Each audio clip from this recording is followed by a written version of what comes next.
Jamaah dimuliakan Allah Subhanahu wa taala. Kenapa 5 kewajiban ini yang menjadi rukun Islam?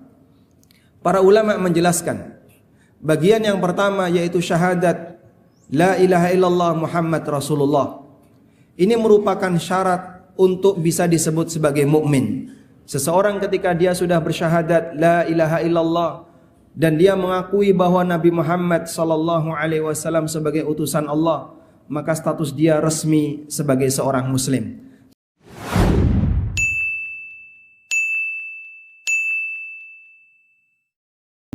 Innal hamdalillah nahmaduhu wa nasta'inuhu wa nastaghfiruh wa na'udzu billahi min shururi anfusina wa sayyiati a'malina may yahdihillahu fala mudilla lahu wa may yudlil fala hadiyalah wa ashhadu an la ilaha illallah wahdahu la syarika lah wa ashhadu anna Muhammadan abduhu wa rasuluh.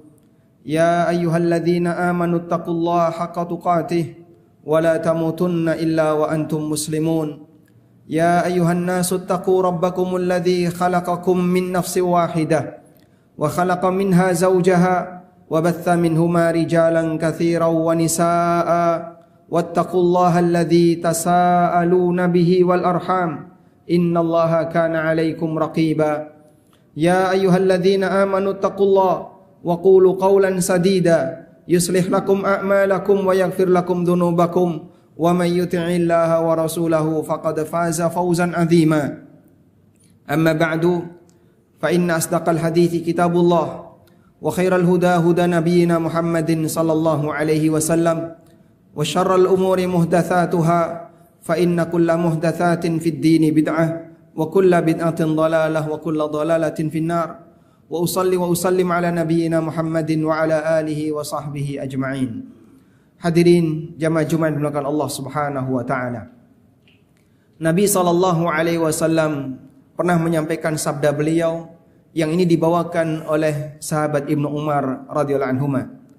Bunyal Islamu ala khamsin, syahadati an la ilaha illallah wa iqamis wa anna Muhammadan Rasulullah wa iqamis salah wa ita'iz zakah wa hajjil baiti wa shaumi Ramadan. Muttafaqun alaih. Islam dibangun di atas 5 tiang. Kemudian Nabi sallallahu alaihi wasallam menyebutkan 5 rukun Islam yang kita kenal. Mulai dari 2 kalimat syahadat, salat, zakat, haji dan puasa. Inilah urutan yang disebutkan dalam Sahih Bukhari dan Ibnu Umar ketika diluruskan wa shaumi Ramadana wa hajjil baiti. Puasa dulu baru haji. Kata beliau, hakadha sami'tuhu min Rasulillahi sallallahu alaihi wasallam. Seperti itu redaksi yang saya dengar dari Nabi sallallahu alaihi wasallam. Wa hajjil baiti wa shaumi Ramadan, haji ke Baitullah kemudian puasa. Jamaah dimuliakan Allah Subhanahu wa taala.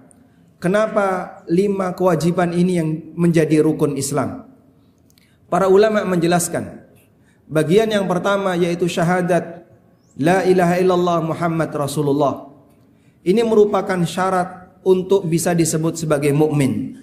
Seseorang ketika dia sudah bersyahadat la ilaha illallah dan dia mengakui bahwa Nabi Muhammad sallallahu alaihi wasallam sebagai utusan Allah, maka status dia resmi sebagai seorang muslim. Sehingga ditaruh sebagai rukun Islam yang pertama karena dia merupakan syarat sahnya seorang disebut sebagai seorang muslim.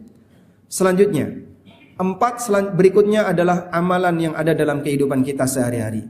Kenapa 4 amalan ini yang dipilih sebagai rukun Islam? Para ulama menjelaskan, ibadah secara umum bisa kita bagi menjadi 2. Ada ibadah yang disebut dengan ibadah fi'liyah, yaitu ibadah yang berupa amalan. Dan ada ibadah yang disebut dengan ibadah tarkiyah, ibadah yang bentuknya meninggalkan sesuatu.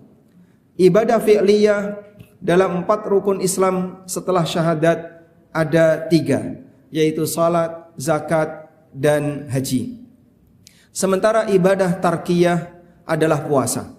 Sehingga puasa dimasukkan sebagai rukun Islam karena dia satu-satunya ibadah tarkiyah yang paling afdal dalam agama kita. Karena itu kita bisa saksikan, dalam puasa tidak ada bacaan khusus dan tidak ada amalan khusus. Sebab puasa intinya adalah meninggalkan sesuatu yang dilarang oleh Allah Subhanahu wa taala untuk dilakukan sepanjang orang sedang menjalankan puasa, atau yang disebut dengan pembatal-pembatal puasa. Sehingga jamaah dimulakan Allah Subhanahu wa taala, puasa dimasukkan sebagai bagian dari rukun Islam yang 5 karena dia adalah ibadah tarkiyah yang berbeda dengan ibadah-ibadah yang lainnya. Selanjutnya, berkaitan dengan salat, zakat dan haji. Untuk salat, kenapa disebut sebagai rukun Islam yang kedua? Karena salat merupakan ibadah fi'liyah yang paling afdal. Bahkan Nabi SAW menegaskan, Al-ahdul ladzi bainana wa bainahumus salah, faman tarakaha faqad kafar. Perjanjian antara kami dan mereka adalah salat. Siapa yang berani meninggalkannya, maka dia telah kafir. Dan para sahabat, mereka sepakat bahwa meninggalkan salat, dia kafir. Umar bin Khattab radhiyallahu anhu, pasca beliau ditusuk oleh Abu Lu'lu' al-Majusi dalam keadaan ususnya sobek, sehingga ada orang yang memberikan minum beliau berupa susu keluar dari perutnya. Lalu beliau pingsan. Kemudian beliau diingatkan, ya Amirul Mukminin, ya Amirul Mukminin, as-salah, wahai Amirul Mukminin, salat. Begitu mendengar kata salat, beliau terbangun dan beliau mengatakan, na'am, fa innahu la hadza fil Islam liman tarakas salah. Baik, karena tidak ada jatah untuk bisa disebut sebagai seorang muslim bagi orang yang meninggalkan salat. Dalam posisi beliau sedang sakit parah. Dalam keadaan beliau robek mulut, robek perutnya dan robek ususnya. Namun Amirul Mukminin Umar bin Khattab radhiyallahu anhu sempat menyampaikan sebuah pernyataan, la hadza fil Islam liman tarakas salah.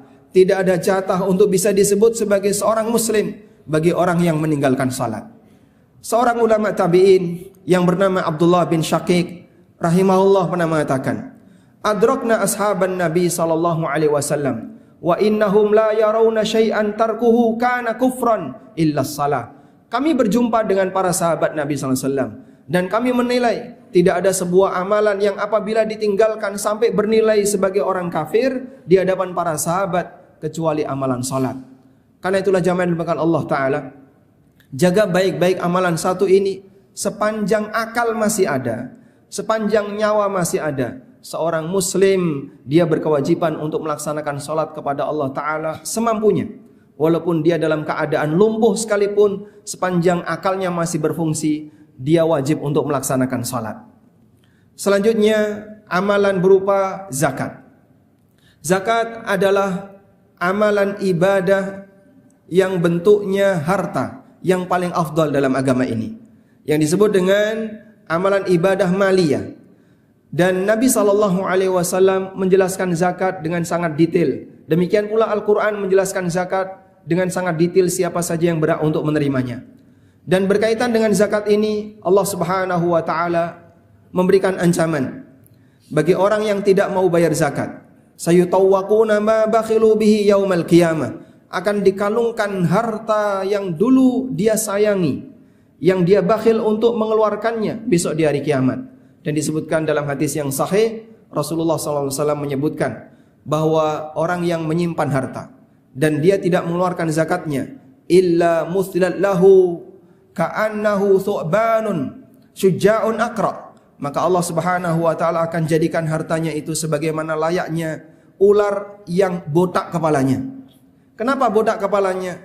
Karena saking kuatnya bisanya. Kemudian dia melilit orang yang memiliki harta ini, dan ular ini mengatakan, ana kanzuka, ana maluka, aku adalah hartamu, aku adalah simpananmu. Masya Allah, sesuatu yang dulu disayang, yang dulu dicintai, tapi karena saking pelitnya sehingga orang itu tidak mau bersedekah, tidak mau bayar zakat, Allah Subhanahu wa Ta'ala jadikan harta yang dia sayangi itu akan menjadi musuh bagi dia besok di hari kiamat, bahkan menjadi alat untuk menyiksanya kelak di yaumil kiamat. Dan di ayat yang lain Allah Subhanahu wa Ta'ala juga menyebutkan bahwa orang yang yaknizuna adh-dhahaba wal fiddah, alladzina yaknizuna adh-dhahaba wal fiddah wa la yunfikuna fi sabilihi, orang-orang yang dia menyimpan harta berupa emas dan perak dan harta yang lainnya, dan dia tidak infakkan di jalan Allah, alias dia tidak keluarkan zakatnya, maka harta itu akan dipanaskan oleh Allah Subhanahu wa taala di neraka jahanam. Lalu dipakai untuk nyetrika orang ini. Fatuqwa biha jibahuhum wa junubuhum wa zuhuruhum. Kemudian disetrika perutnya, disetrika jidatnya, disetrika punggungnya. Kemudian dikatakan kepadanya, hadza ma kanastum li anfusikum. Ini adalah simpanan yang dulu kalian sayangi. Harta yang dulu disayang oleh hamba, besok ketika dia tidak keluarkan zakatnya, di hari kiamat Allah Subhanahu wa taala akan jadikan harta itu sebagai alat untuk menghukumnya. Selanjutnya, ibadah haji. Meninggalkan haji bagi orang yang mampu dulu mendapatkan peringatan yang sangat keras dari Amirul Mukminin Umar bin Khattab radhiyallahu anhu. Sampai beliau pernah menyampaikan sebuah khutbah dan beliau menyatakan, "Faman kana lahu mal," siapa yang punya harta, walam yahuj, sementara dia tidak mau berangkat haji, falyamut yahudiyan au nasraniyan, mati saja sebagai orang Yahudi atau orang Nasrani. Artinya bagi para sahabat, tidak berangkat haji padahal dia mampu, tidak mau daftar haji padahal dia mampu, karena sayang dengan hartanya adalah sebuah kesalahan besar sampai dianggap orang ini layak untuk jadi orang Yahudi atau orang Nasrani. Selanjutnya berkaitan dengan masalah puasa. Orang yang meninggalkan puasa padahal dia tidak punya uzur, Nabi SAW menyebutkan dia mendapatkan ancaman yang sangat besar. Dalam sebuah mimpi yang beliau alami, dan mimpi seorang nabi adalah wahyu, Rasulullah SAW melihat aneka kejadian-kejadian aneh. Di antara kejadian aneh itu kata Nabi SAW, "Fara'aina rijalun mu'allaqina bi'araqibihim." Aku melihat ada orang yang dia tergantung, dia digantung, terjungkir, digantung dengan ditusuk bagian ototnya. Musyaqqaqatan asdaquhum, dan pipinya robek. Sa'ilun min asdaqihi mudam, dan pipinya mengalirkan darah yang sangat deras. Maka aku bertanya kepada malaikat, manhum, siapakah orang ini? Kemudian malaikat itu mengatakan, humul ladzina yuftiruna qabla tahillata siyamihim. Orang yang disiksa seperti itu adalah mereka yang sudah berbuka puasa sebelum waktunya. Bahasa lainnya adalah orang yang tidak berpuasa. Baik bentuknya sama sekali tidak mau puasa, atau bentuknya dia membatalkan puasanya tanpa uzur. Bagi siapapun yang masih punya kemampuan untuk berpuasa, sementara dia sengaja tidak berpuasa, maka dia terancam dengan adab sebagaimana yang disebutkan oleh Nabi SAW, dan hadis yang kami sebutkan tadi adalah hadis sahih riwayat An-Nasa'i. Kita mohon kepada Allah Subhanahu wa taala, semoga Allah jadikan diri kita sebagai hambanya yang bisa komitmen dengan rukun Islam yang ada dalam agama ini, dan kita laksanakan sesuai dengan kemampuan yang Allah berikan kepada kita. Salat tidak boleh ditinggalkan apapun alasannya sepanjang orang itu masih berakal. Puasa tidak boleh ditinggalkan sepanjang orang itu mampu secara fisik. Zakat harus ditunaikan bagi mereka yang sudah memiliki harta 1 nisab, dan haji ditunaikan bagi mereka yang sudah memiliki kemampuan untuk berangkat menuju ke sana. Demikian sebagai khutbah yang pertama. Aqulu qauli hadza wa astaghfirullah. Alhamdulillahi wa kafa, wassalatu wassalamu ala rasulil mustafa wa ala alihi wa sahbihi wa mawalah, wa ashhadu an la ilaha illallah wahdahu la syarika lah, wa ashhadu anna muhammadan abduhu wa rasuluh. Ya ayyuhalladzina amanu taqullaha haqqa tuqatih wa la tamutunna illa wa antum muslimun. Hadirin jamaah Jumat di belakang Allah Subhanahu wa taala. Kewajiban Islam itu jumlahnya banyak, namun rukun Islam hanya 5. Lalu di mana kewajiban Islam yang lainnya? Ada sebuah keterangan yang disampaikan oleh Al-Hafidh Ibnu Rajab. Beliau menyebutkan bahwa rukun Islam yang digambarkan oleh Nabi SAW dengan kalimat bunyal Islamu ala khamsin. Islam itu dibangun di atas 5 tiang. Nabi SAW membuat ilustrasi sebagaimana layaknya bangunan. Dalam bangunan itu ada 5 tiang.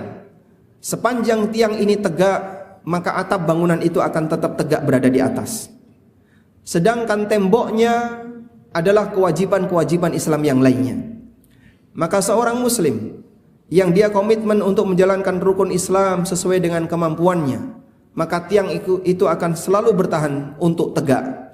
Dan pada saat dia melaksanakan kewajiban-kewajiban Islam yang lain, maka dia seperti memasang tembok yang ada di bangunannya. Sementara amal sunnah yang kita kerjakan itu ibarat perabotan yang ada di dalam bangunan itu. Sekarang Anda bisa bayangkan, ketika ada orang yang lebih perhatian terhadap amal sunnah, tapi dia meninggalkan rukun Islam. Itu seperti orang yang memasang aneka perabotan di dalam rumahnya, tapi kemudian dia merobohkan salah satu tiang rumahnya. Apakah masih berlaku untuk bisa tinggal di dalam rumah itu? Tentu orang tidak akan mau untuk tinggal karena atapnya roboh, tiangnya roboh. Maka hal yang sama ketika ada orang yang lebih perhatian terhadap amal sunnah, tapi dia tidak peduli dengan amal yang paling berharga dalam agama ini, yaitu 5 rukun Islam yang utama. Ada banyak orang lebih perhatian terhadap masalah amal sunnah, tapi tauhidnya rusak. Itu seperti dia mengisi rumahnya dengan aneka perabotan, tapi dia robohkan tiang yang paling tengah. Ada orang yang dia lebih peduli dengan amal sunnah, tapi nggak mau salat. Itu seperti dia memasang aneka perabotan dalam rumahnya, tapi tiang yang paling penting dalam agamanya yaitu salat, dia robohkan. Rumah itu akan ambruk meskipun di dalamnya penuh dengan aneka perabotan dan nggak ada artinya. Selanjutnya jamaah, dari 5 rukun Islam yang kita kenal, 4 yang di bagian belakang semuanya berkaitan dengan masalah amalan. Sedangkan pertama berkaitan dengan masalah akidah. Jika 4 bagian belakang ini batal, tidak mempengaruhi yang lain. Salat batal karena ngentut, puasa orang tidak batal. Puasa batal, salat yang dikerjakan tidak batal. Zakat batal, tidak membatalkan haji, dan demikian seterusnya. Tapi kalau tauhid batal, syahadat la ilaha illallah Muhammadur Rasulullah batal, maka baik salat, zakat, puasa maupun haji yang dilakukan oleh hamba semuanya tidak berlaku. Karena itu Allah Subhanahu wa taala ingatkan dari pembatal tauhid, yaitu perbuatan syirik. Allah Subhanahu wa taala mengatakan tentang nabinya sallallahu alaihi wasallam, la in asyrakta la yahbatanna 'amaluka wa la takunanna minal khasirin. Kalau kau berbuat syirik wahai Muhammad, maka seluruh amalmu akan hapus alias enggak ada artinya dan kau akan menjadi orang yang rugi. Jaga baik-baik prinsip tauhid dan iman. Semoga dengan ini Allah Subhanahu wa taala memberikan kita kesempatan untuk mendapatkan surganya kelak di yaumil qiyamah. Allahumma salli ala Muhammad wa ala ali Muhammad kama sallaita ala Ibrahim wa ala ali Ibrahim innaka Hamidum Majid. Allahumma ighfir lil mu'minina wal mu'minat wal muslimina wal muslimat al ahya'i minhum wal amwat innaka sami'un qaribun mujibu da'awat ya qadiyal hajat. Allahumma aminna fi awtanina wa aslih a'immatana wa ulata umurina wa a'inhum ala tanfidhi amanatihim. Allahumma arzuq lahum wuzara'as salihin wa bitanatas salihin. Allahumma sallimna ila Ramadan wa sallim lana Ramadana wa tasallamhu minna mutaqabbala. Rabbana atina fid dunya hasanah wa fil akhirati hasanah wa qina adzabannar. Wa sallallahu ala nabiyyina Muhammadin wa ala alihi wa sahbihi wa sallam. Wa akhiru da'wana anil hamdulillahi rabbil alamin. Wa qumu ila salatikum.